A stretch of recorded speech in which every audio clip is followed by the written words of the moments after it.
سرشار ہو کر کے سنی، جو کرنے کے کام ہے اس کے لیے ہم اٹھ کر کے چلے گئے۔ کیا اللہ کے نبی صلی اللہ علیہ وسلم کی عشق اور محبت کا دعویٰ یہی ہے کہ نعرے لگا دیے اور چلے گئے؟ یاد رکھو، قوموں کی تقدیر نہیں تب تک نہیں بدلا کرتی جب تک کہ وہ عملی میدان میں کام نہ کر دے۔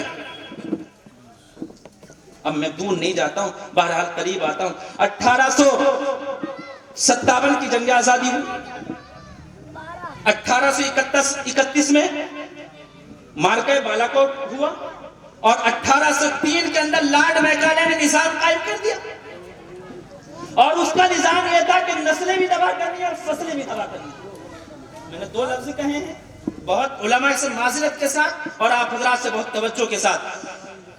قرآن نے اعلان کیا ہر فرعون وقت کا یہی ہوتا ہے کہ نسلیں بھی تباہ کرو اور فصلیں بھی تباہ کرو۔ نسلوں میں تباہ کرنے کا کام کیا ہوگا کہ ان کے نوجوانوں کو ختم کر دو تاکہ میدان میں کوئی نہ رہے، اور فصلیں تباہ اس لیے کر دو کہ بالکل ختم کر دو ان کو تاکہ بھوک کے محتاج ہو جائیں۔ اور یاد پڑتا ہے مجھے کہ 1944 کے اندر 1944 کے اندر ایک قحط پڑا تھا بنگال کے اندر، اور بنگال کے اندر قحط پڑا تھا، 20 لاکھ لوگ انسانوں کی جان گئی تھی۔ کتنے 20 لاکھ انسانوں کی جان گئی تھی، اور اس وقت لاکھوں ٹن غلہ بنگال کی اندر موجود تھا۔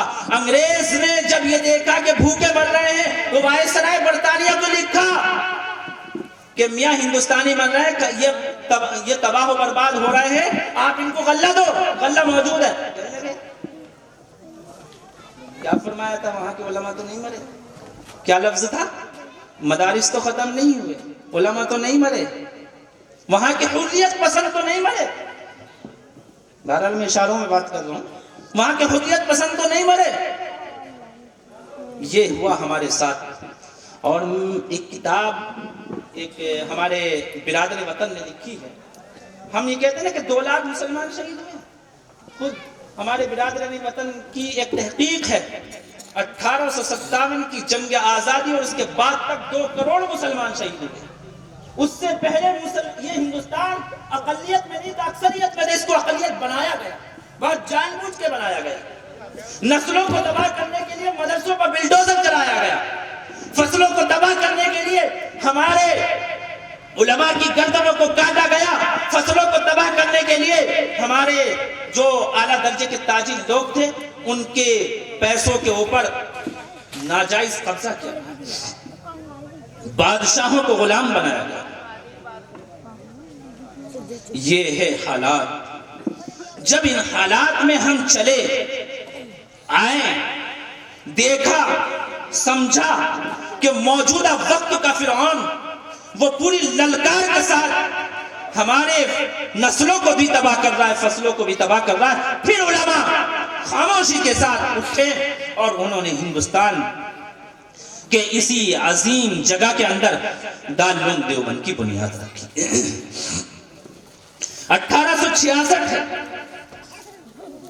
30 مئی ہے، انار کا درخت ہے، دارالعلوم کی بنیاد پڑی ہے۔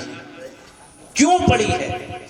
وقت نہیں ہے، ورنہ ایک دل چاہتا ہے کہ صرف ایک مجمع ہو سنجیدہ طبقے کا، اور ذرا بات مائک سے ہٹ کر کے ہو اور دل کھول کے بیان کی جائے اور بتایا جائے کہ ہم کہاں جا رہے ہیں، ہماری نسلیں کہاں جا رہی ہیں۔ ہماری نسلیں ٹک ٹاک پر جا رہی ہیں۔ یہ ایک منظم پلان ہے، سازش ہے ہماری نسلوں کو تباہ کرنے کی۔ آج اس گئے دور کے اندر، آپ کے اس گاؤں کے اندر ایک ٹمٹماتا ہوا ایک چراغ جلایا ہے۔ رائے پور والوں، آپ کی محبتوں کو سلام۔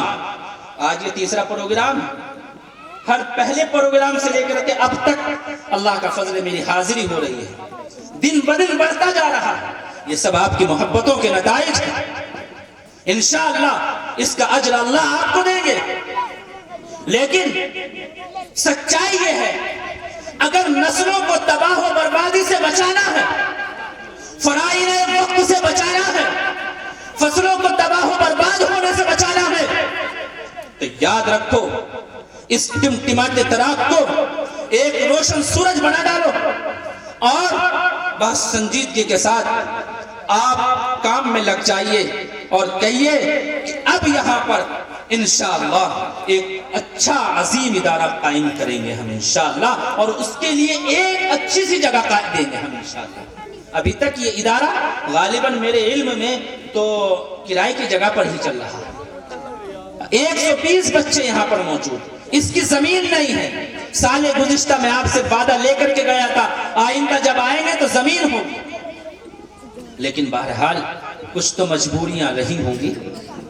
میں آگے تو نہیں کہوں گا یوں کوئی بے وفا نہیں ہوتا، باوفا ہیں آپ ویسے، لیکن سچائی یہ ہے اگر آپ کو فرعون وقت سے لڑنا ہے، اگر آپ کو فرعون وقت سے لڑنا ہے تو یہلک الحرث والنسل کو سامنے رکھ کر کے نسلوں کی تباہی کا منظر صرف اپنی آنکھوں سے نہیں دیکھنا، بلکہ ان نسلوں کو آباد کرنے کے لیے رحمت دو عالم تاجدار مدینہ جناب محمد رسول اللہ صلی اللہ علیہ وسلم نے جو مکہ المکرمہ میں بنیاد ڈالی تھی، اور جب بیت اللہ کا دروازہ بھی بند کر دیا گیا، سایہ بھی بند کر دیا گیا، دار ارقم میں بنیاد ڈال دی گئی، پھر دار ارقم کے اندر بھی آپ کا کام نہ چلا اور آپ کو پریشان کیا جاتا رہا، شیب ابی طالب میں آپ کو قید کر دیا گیا، اس کے بعد گھاٹیوں میں آپ نے پڑھایا، اس کے بعد ہجرت پر مجبور کیا گیا، تو مسجد نبوی کے ساتھ اگر سب سے پہلے ایک مرکز کی اور ایک ادارے کی بنیاد پڑتی ہے، اس کا نام ہے صفا، اور اللہ کے نبی صلی اللہ علیہ وسلم کے دنیا سے تشریف لے جانے کے وقت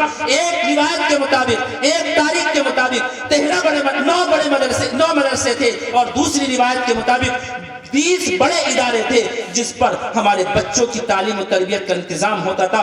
وہاں پر آپ علیہ السلام نسلوں کو آباد کرنے کا طریقہ بھی بتاتے تھے، فصلوں کو آباد کرنے کا بھی طریقہ بتاتے تھے، اور بتایا تھا التاجر الصدوق الامین مع النبیین، کہ امانت دار تاجر میدان محشر کے اندر، سچا امانت دار تاجر میدان محشر میں اس کا حشر اللہ کے نبی صلی اللہ علیہ وسلم کے ساتھ ہوگا۔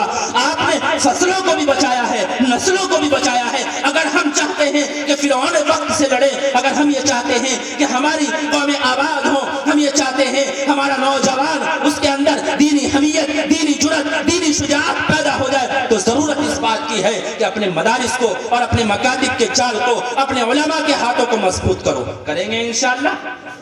ہاتھ اٹھا کر کے کہو کریں گے انشاءاللہ؟ اب اگر کریں گے تو آپ کو چند کام کرنے ہیں، اکیلا کوئی کچھ نہیں کر سکتا، اللہ کی مدد شامل حال نہ ہو۔ آپ آئے، اتنی دیر بیٹھے، تقریباً 12 بج کر 4 منٹ ہو گئی ہیں۔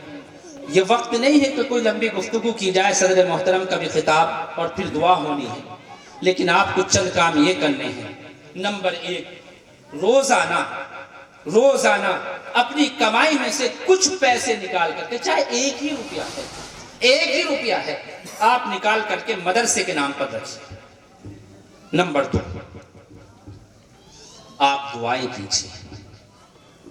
نمبر 3، جب ذرا سا اس کی جگہ ہو جائے، کچھ تناور درخت بن جائے، آپ کوشش کیجئے، آپ ابتدا سے ابھی سے کوشش کریں، لیکن پھر آگے منظم کوشش کیجئے کہ آپ اچھا سا اپنا ایک اعلیٰ درجے کا مسلم ڈگری کالج بنائیں، تاکہ ہماری بچے اور بچیاں جو ہمارے بھائیوں کی بچیاں ہیں، چاہے وہ ہماری ہوں یا برادران وطن کی ہو، وہ ہمارے کالجوں کے اندر پڑھیں اور ان کو پتہ چلے کہ صحیح اسلام، صحیح معاشرہ اسلام کس انداز میں تشکیل دیتا ہے۔ ابھی تو ہمیں مسلمانوں کو، اسلام کو انہوں نے ہم مسلمانوں سے سمجھا ہے، جب اسلام کی صحیح ترتیب ان کے سامنے آئے گی تو انشاءاللہ مجھے اللہ کی ذات سے امید ہے کہ بہت بڑا کام ہوگا۔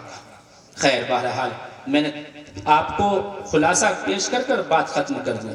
حضرت موسیٰ علیہ السلام تشریف لائے، اس وقت کا فرعون موجود تھا، اس نے یذبح ابناءہم، نوجوانوں کو قتل کرتا تھا، عورتوں کو چھوڑتا تھا۔ اللہ نے ایسا تباہ و برباد کیا، لیکن محنت اور قربانی لگی ہے، یوں ہی نہیں، اللہ معاف کر دے، یوں ہی نہیں، صرف کام دعاؤں سے نہیں ہوا، بلکہ تدبیریں اختیار کی ہیں علماء انبیاء کرام نے، اور ایسی تدبیریں اختیار کی ہیں کہ دریائے نیل کو پار کیا ہے۔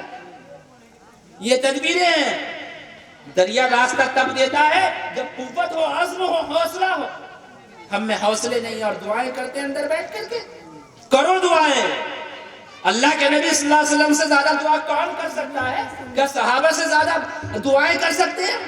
میں دعا کا بالکل مخالف ہوں، دعا کیجئے لیکن تدبیر کے ساتھ، تدبیر کے ساتھ.